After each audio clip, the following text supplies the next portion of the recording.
big impact things happening up there at Tacoma. But the Young Bucks taking on Private Party. Of course, this was the big revenge match from 5 years ago when Private Party upset them in the AEW World Tag Team Tournament.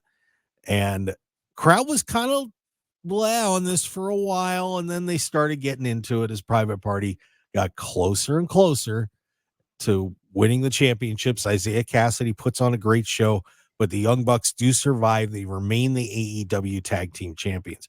And apparently there was a lot of internal discussions on whether Private Party should win this match before it happened.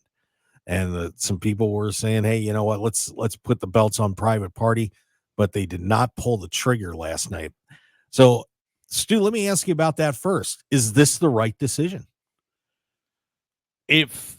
I'll be honest, it felt like, so you had the intros, and they played that video with Amazing Red trying to pump up Private Party. So it kind of led you to believe that Private Party may be winning the titles. And it was a really good match. I don't want to say it feels like the Bucks have held the titles too long, because of what I said earlier about, I think it's going to be a matter of the Elite lose all their titles at once. But at the same time, it does feel like maybe they could have pulled the trigger last night. So I'm kind of split on that one. I am too. And one thing that really struck me last night, and once again, I love going through social media and checking out what reactions and people are giving. And a lot of people are like, oh man, why didn't Private Party win? And clearly there's something else coming. Maybe it's just they're gonna tease it down the road, because they had Isaiah Cassidy just collapsed in the ring crying that they lost, and and he really did a great job. But on the Bucks side, a couple of comments that I saw said typical Bucks match, and you hate to hear that. You want to hear, hey, everybody had a great match, it was a lot of fun, but I don't know, is the Bucks act the way they're doing it right now, is it getting stale?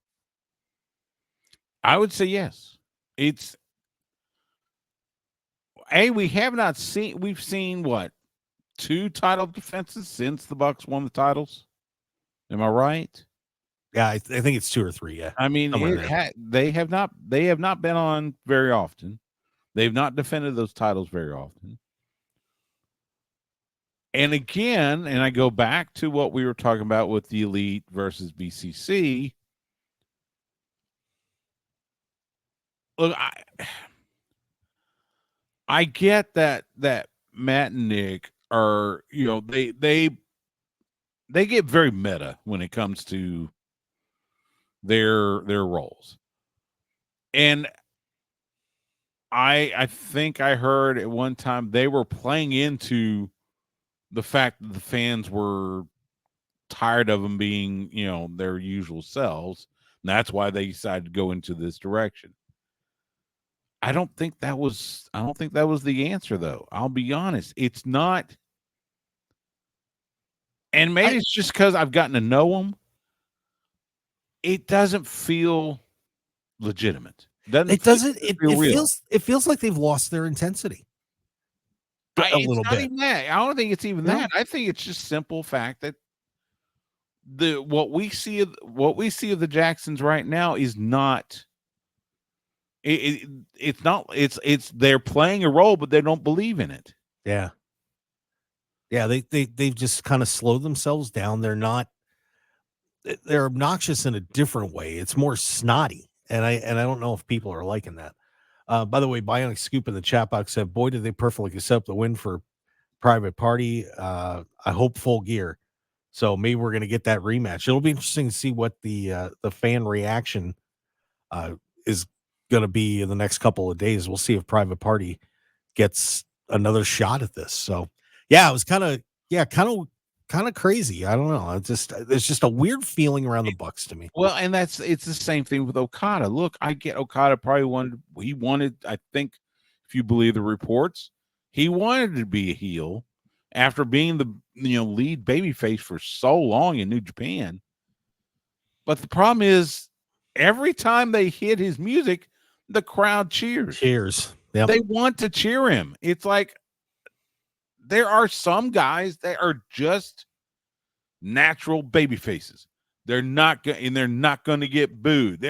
I think all the way back to when the Road Warriors turned on Dusty. Mm-hmm. It didn't work. The Road Warriors' heels did not work, and they turned them right back. I think the same thing is happening with Okada. And I think to a small extent, same thing with the Bucks. Yeah. Yeah, it's very interesting. That's just me. My opinion, but I've seen this before. Yeah, I'm going to be curious to see where the Bucks go from here, because I'm sure that they, like I said, as the match went on, the crowd got into it, but at the beginning it was kind of like, and so we'll find out what happens with Nick and Matt. By the way, did you feel like Nick is starting to look like Randy Savage? Did you notice that in his face? Well, he does the mannerisms. He does the mannerisms of Randy Savage. He's getting the forehead crinkle a little bit, and I think he looks a little bit. Yeah, he's got the beard and the hair. I mean, he's starting to look like Randy Savage. If you go back and watch the match and do some pauses on it, I promise you'll see it. Hi, pro wrestling fans. Mark Hoke here. I'd really appreciate it if you would take a moment to join the Mark Hoke Show family, and please click on the subscribe button below. Also, please stick around and check out the incredible sponsor of this video. Thanks for joining us, and we'll see you again on the Mark Hoke Show YouTube channel. Want a matching bonus up to $500 and have fun betting on pro wrestling plus all your favorite sports and entertainment events? Then you need to check out betonline.ag. Bet on all the top wrestling events, plus you can get a free 50% matching bonus up to $1,000 on your initial deposit. Just go to markhokeshow.com, click on the betonline.ag link, and use sign-up code BOL1000 to get in on the action today and receive your 50% matching bonus. So get in on all the betting excitement. Sign up right now on markhokeshow.com with betonline.ag.